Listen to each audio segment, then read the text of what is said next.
ఇక 50,000 రూపాయల లోపు యూనిట్లకు 100% సబ్సిడీ, 1,00,000 నుంచి 2,00,000 రూపాయల వరకు 80%, 2,00,000 నుంచి 4,00,000 వరకు 70% రాయితీ, కుటుంబంలో ఒక్కరికే వర్తింపు, రాజీవ్ యువ వికాసం పథకం విధి విధానాలు జారీ. ఈ రాజీవ్ యువ వికాసం స్కీమ్ ఏదైతే ఉందో దీన్ని అంటే జనాభా ప్రాతిపదికన యూనిట్ల వారీగా ఖరారు చేయాలనేసి ప్రభుత్వం నిర్ణయించింది. ఈ నేపథ్యంలోనే 50,000 లోపు యూనిట్లకు 100% సబ్సిడీ ఇవ్వాలని చెప్పేసి ముఖ్యంగా ప్రభుత్వం భావిస్తోంది. దీనికి సంబంధించిన వార్త చూస్తాం మనం. ఇక సన్న బియ్యం ధరలు దిగొస్తున్నాయి. హోల్సేల్లో కిలోకు 10 నుంచి 15 రూపాయల తగ్గుదల, రాష్ట్రంలో సన్నాల సాగు భారీగా పెరగడమే కారణం, 500 రూపాయల బోనస్ తో సానుకూల ప్రభావం. మొత్తానికైతే కనుక తెలంగాణ రాష్ట్ర ప్రభుత్వం సన్న బియ్యాన్ని పండించాలనేసి రైతులని ప్రోత్సహించింది. సో ప్రభుత్వం అయితే కనుక సన్నాలు పండించిన వారికి క్వింటాకు 500 రూపాయలు బోనస్ ఇస్తామని చెప్పింది. లాస్ట్ టైం పండించిన సన్నాలకి 500 రూపాయల బోనస్ కూడా ఇవ్వడం జరిగింది. ఈ నేపథ్యంలోనే అంటే సన్నాలు పండించడం ఎక్కువైంది తెలంగాణలో. దీనివల్ల సన్న బియ్యం ధర అయితే కనుక తగ్గుతోంది అని చెప్పేసి ఇక్కడ ఒక వార్త ఇచ్చారు. ముఖ్యంగా హోల్సేల్ లో అయితే కనుక కిలోకు 10 రూపాయల నుంచి 15 రూపాయల వరకు తగ్గింది సన్న బియ్యం రేటు అని చెప్పేసి ముఖ్యంగా ఇచ్చారు. ఇక రాష్ట్రంలో ఏదైతే సన్నాల సాగు పెరిగిందో అది ఒక కారణం అని చెప్పేసి ఇక్కడ ముఖ్యంగా ఇచ్చారు.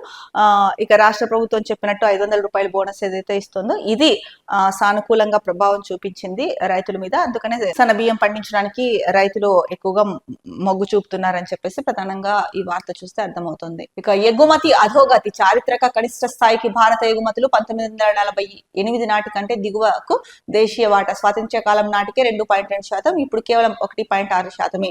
బీజేపీ ప్రభుత్వ అనాలోచిత నిర్ణయాల వల్లే ఈ ఎగుమతుల పతనం. ఈ ఆర్థిక సంవత్సరంలోనే దేశవ్యాప్తంగా 35,567 కంపెనీలు మూత. మోదీ మేక్ ఇన్ ఇండియా జోగ్గా మారిందంటూ విమర్శల వెల్లువ. మరి మేక్ ఇన్ ఇండియా ఆడంబరం ఏమైనట్టు, విశ్వగురు భారత్ ఎందుకు ఇట్లా మారినట్లు అని చెప్పేసి ఇక్కడైతే ఒక వార్తా కథనం ఇచ్చారు. భారతదేశం అయితే కనుక ఎగుమతుల్లో ఏవైతే ఎగుమతులు చేస్తుందో వస్తువులు దాంట్లో ఎగుమతి అయితే కనుక తగ్గిపోయింది. ఆ ఎగుమతి కాస్త అధోగతి పాలైపోయింది అని చెప్పేసి ఒక హెడ్డింగ్ పెట్టి ఇచ్చారు. కనిష్ట స్థాయికి పడిపోయాయి ఎగుమతులు. 1948 సంవత్సరం నాటి కంటే కూడా దేశీయ వాటా దానికంటే దిగువకు దిగజారిపోయింది అని చెప్పేసి ముఖ్యంగా ఇక్కడ ఇచ్చారు.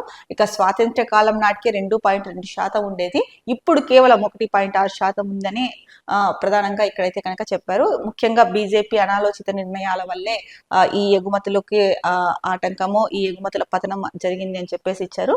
మరి ఇదైతే కనుక చాలా సీరియస్ గా ఆలోచించాల్సిన అవసరం ఉంది. ఎంతైనా అంటే అన్ని రాష్ట్ర ప్రభుత్వాలు, మేధావులు, నిపుణులు వీళ్ళందరూ, అలాగే కేంద్ర ప్రభుత్వం ముఖ్యంగా. ఎందుకంటే ఎగుమతులు తగ్గాయి అంటే కనుక ఆదాయం తగ్గుతున్నట్టే కదా. మరి ఎందుకు ఎగుమతులు తగ్గుతున్నాయి, ఎక్కడ ఏ చర్యల వల్ల, ఎటువంటి నిర్ణయాల వల్ల ఈ ఎగుమతులు పతనం అవుతున్నాయి అన్నది ఒకసారి గ్రహించి నిపుణుల సలహాలు తీసుకొని, మేధావుల సలహాలు తీసుకొని దీనికైతే కనుక పరిష్కారం చూడాల్సిన బాధ్యత కేంద్ర ప్రభుత్వం పైన ఉంది.